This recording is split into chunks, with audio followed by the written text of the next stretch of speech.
to expect though, so I'm gonna let you steer, and I'm gonna flow with you, yeah. Yeah. What's up, everybody? It's your girl, Lady Scrap, your favorite Damu from the West Side Fruits, and we got the homie in the building. He's calling in because he's in a whole nother country. I'll let him talk about that. But yeah, it's not a person to person. It's an over the phone interview. I'm not sure if he's a gang member. I don't think he is. So I'll kind of keep this on a professional level. I'm not sure. We'll see how it goes. Y'all hear him laughing. Y'all hear him laughing. So, are you anonymous or what? What's going on? I'm not a gang member. No. My name is Nate the Lyricist. I'm a poet. I'm an activist, but I'm not a gang member. Okay. That Not made you anymore. laugh. Oh, not anymore. See what I'm saying? See? So you used to be. Yeah, I definitely grew up around gang culture. Absolutely, 100%. I mean, yeah, like London is probably not the same. It's not the same level of gang culture as where you are over in the States. It's a different thing, but yeah, but I mean, like I've been stabbed a couple of times. What? I've kind of gone out and done my thing. I've gone out and lived life, but again, I was younger, man. I was much younger. I'm a big man now. Not a big man. Okay. Where you born and raised, Nate the Lyricist? East London. Okay, so you're from London, born and raised in London. Mhm. So wait a minute. I would feel like it's not any type of gang culture over there. But in the sense, it's like, we got 21 Savage rapping how he's rapping. You know what I mean? It's like, what? So you got to paint that picture a little bit. I don't really follow 21 Savage, to be fair. Oh, but you don't? I know he's from here. Right, I know he's from here, but I don't really know the kind of things that he talks about. But if you want to listen to sort of, like, if you're after like an understanding of like British street culture, when you listen to people like ghetto, grime music, really, I don't know if it's 21 Savage.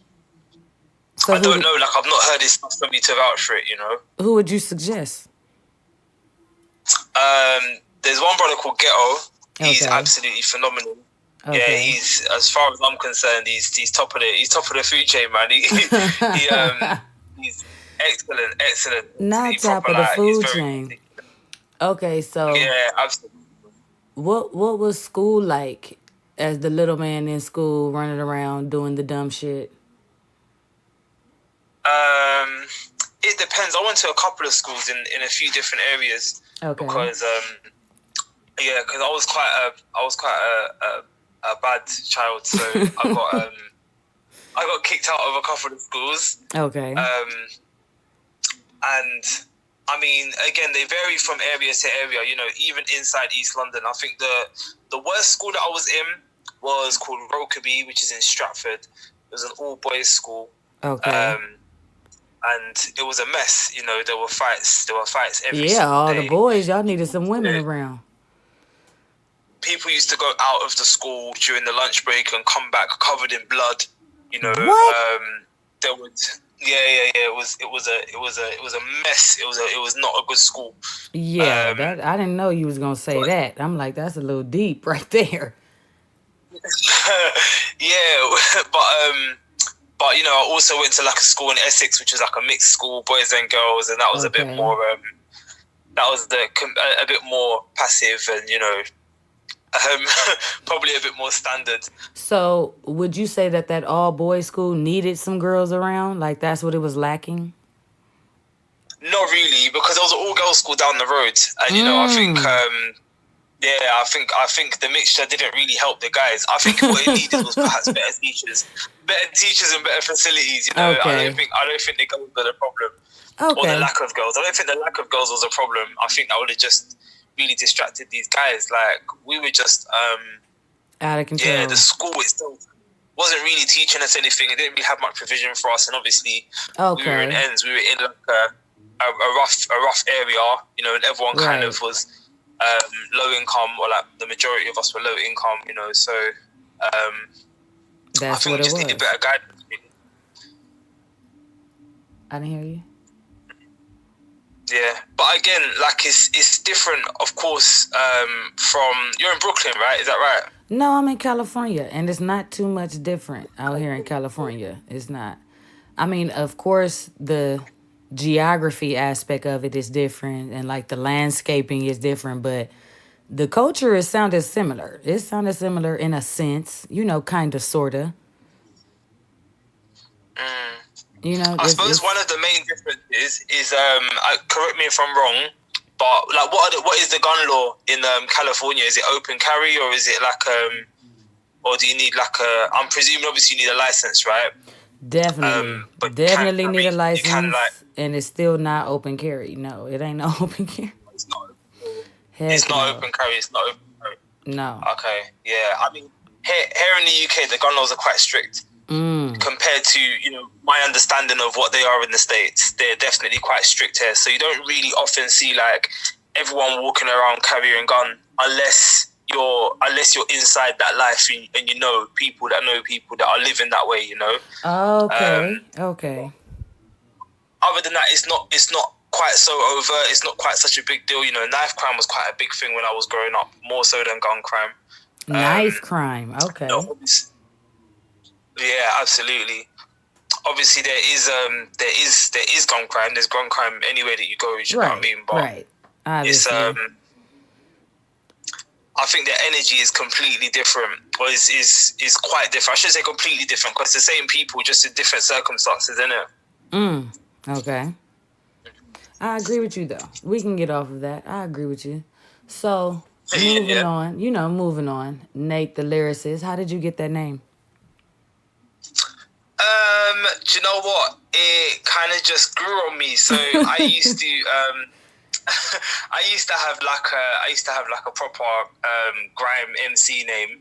I was called Sneaker, and then yeah, that was my grime MC name. And then I stopped writing for a long time. I stopped writing. I kind of just for whatever reason I put the pen down. I tried to do some other things with life. Okay. And then when I rediscovered poetry, and I started going to poetry events, and I started to like live the poetry life, like maybe five or 6 years ago. I'm going to say maybe 4 or 5 years ago. When I really started to get into poetry, I started writing again, and I just went by Nathan. But my girlfriend at the time, she used to call me Nate, so I kind of just ended up being Nate. And then I think because of the style that I used to write with, I kind of just literally just ended up being Nate the Lyricist. I don't even know how I got from Nathan to Nate the Lyricist, but yeah, Nate the Lyricist is the one that stuck. Right, that's the one that stuck. Okay, all right. Do you listen to podcasts? I do, yeah. I mean, not often. I prefer to read a book, to be honest. Okay, I read. So, all right, I'm with you. Yeah.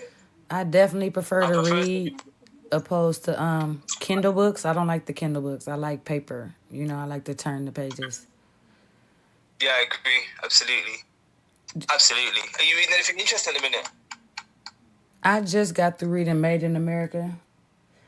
And then I had read a little urban tale.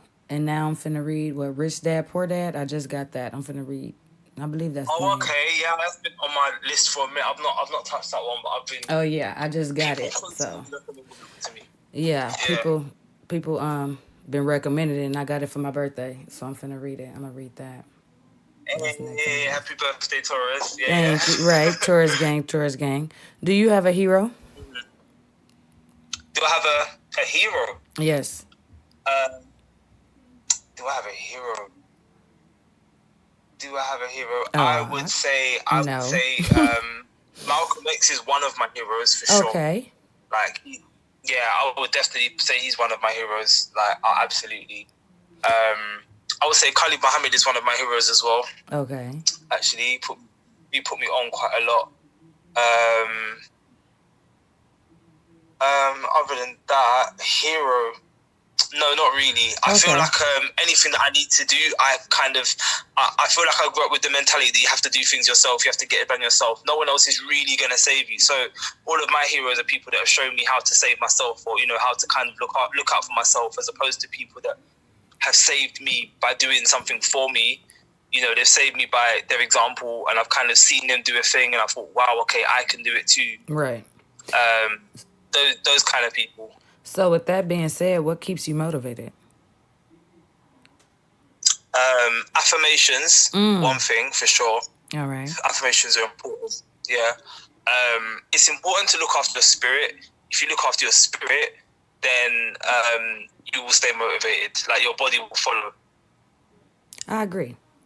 How did you get into activism? I grew up in a split household. So my mum was religious and my dad was not.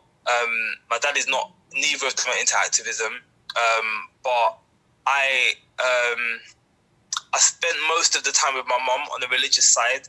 And I think I like to say that I studied my way out of religion. Like, I studied and studied and studied and studied until religion no longer made sense to me. Okay. And then I got to a point where I felt as though I had been lied to, and I started to look for the truth. And I found the truth. I found the truth in studying history, and specifically in studying Black history. I learned a lot about myself. I learned a lot about the truth. I learned a lot about how I ended up in the situation I'm in, and the follow on into doing things about it came naturally. Okay. All right. What did you want to be when you were little? An author. An author. Okay. Actually. Yeah. Okay. Into my books. Yeah. You low-key achieved that goal, right? Say again. You kind of achieved that goal? I have, yeah. Absolutely. I still think I'd like to write a book, because I haven't done that yet. But it's not so far away anymore, do you know what I mean? Because I'm a writer. I am a full-time writer. So, exactly. Yeah. That's what made me say that. Exactly. Would you say that that's one of your talents, writing? Absolutely. And yeah, without question, definitely. In what way is that a talent? What are my other talents? Was that your question? No. How is writing a talent? How is writing my talent? Because I read. I think someone who doesn't read shouldn't really consider themselves qualified to write, in my opinion. Because if you're not going to listen to what someone else has to say, then why should anyone listen to what you have to say? And you can always kind of tell, like someone who gives out information, someone who speaks. You can tell if they've been consuming information, if they've been reading and actually, learning, or if they're just regurgitating information. You can usually kind of see a bit of a difference. So That's I feel true. like that is definitely true. A part of the reason that I have the talent of writing is because I enjoy reading. I agree with that. I like that explanation. I really do. Thank you. What expectations do you have for yourself?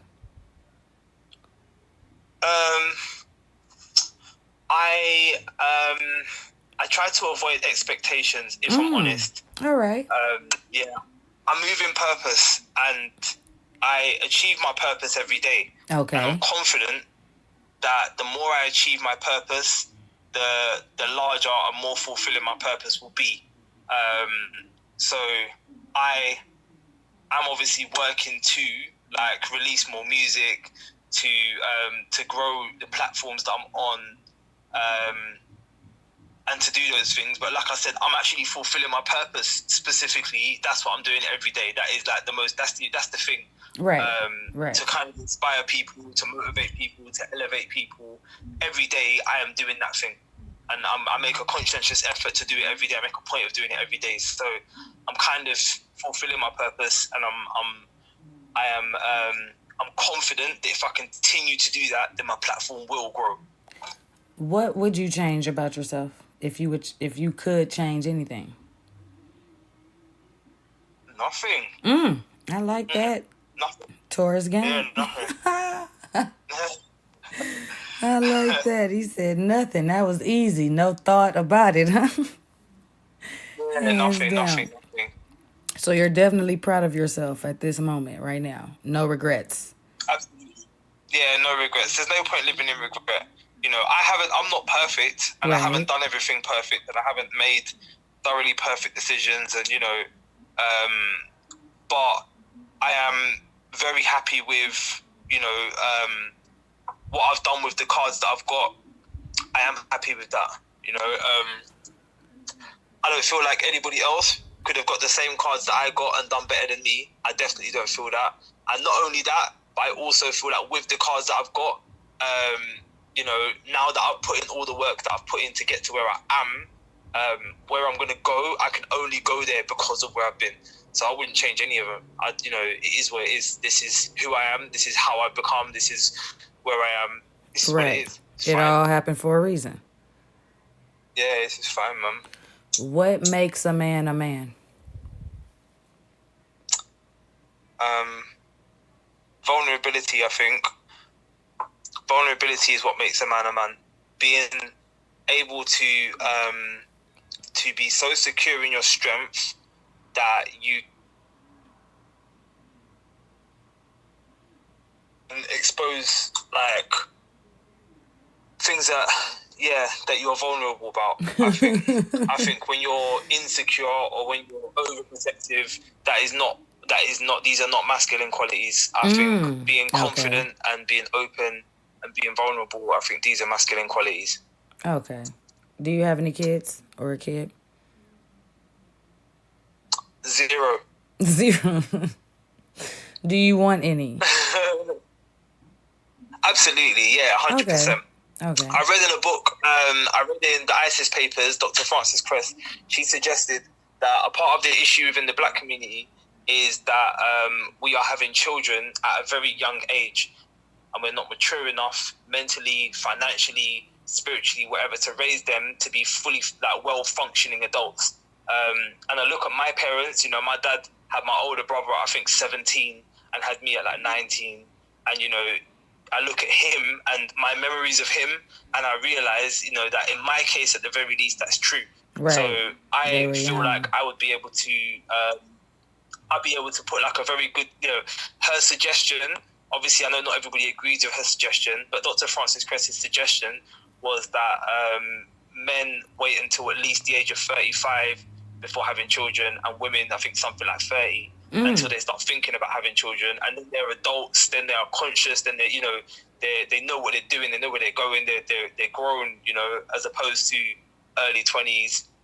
Listen, everyone's going to do their thing, do you know what I mean? Right. As for me, that kind of hit me, and I don't have any children. And I definitely will have some, but not yet. Right. Do you have a message for the youth, or would that be it?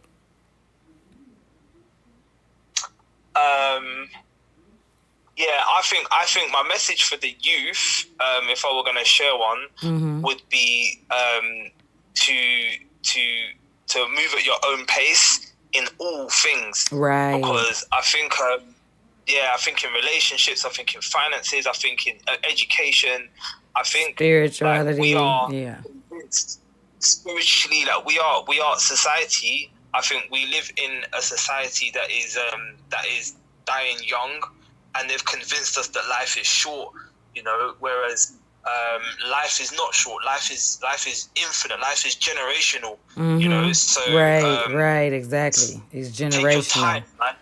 Enjoy your experience. You know what I mean? Like, don't rush away through it. There is nothing that you have to do right now, other than, you know, like, grow, live at your own, grow, other than grow, other than like build. All you have to do right now is build. Do you know what I mean? That's all you have to do.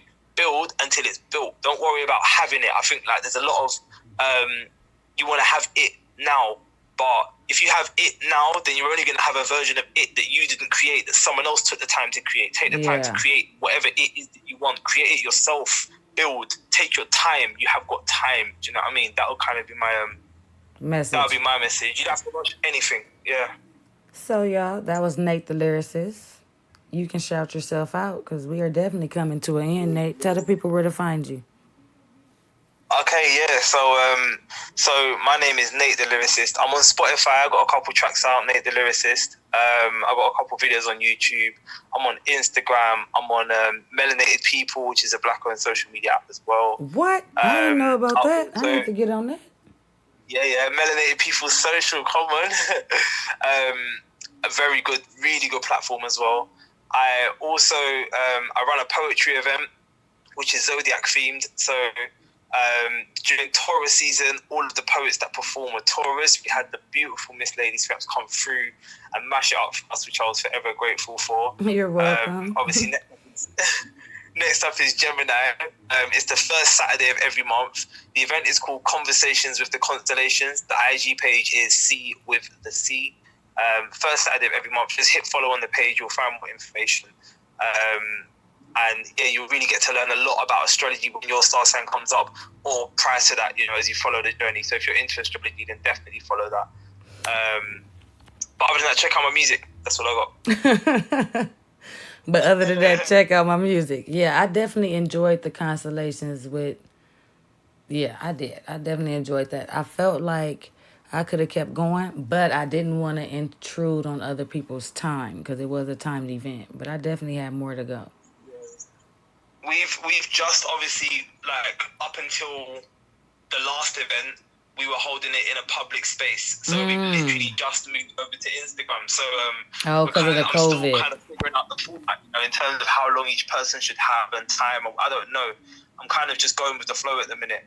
Okay, that's understandable. I feel like we should kind of have the format pattern by Gemini by this next one that's coming. We should have a format a bit better off. Right.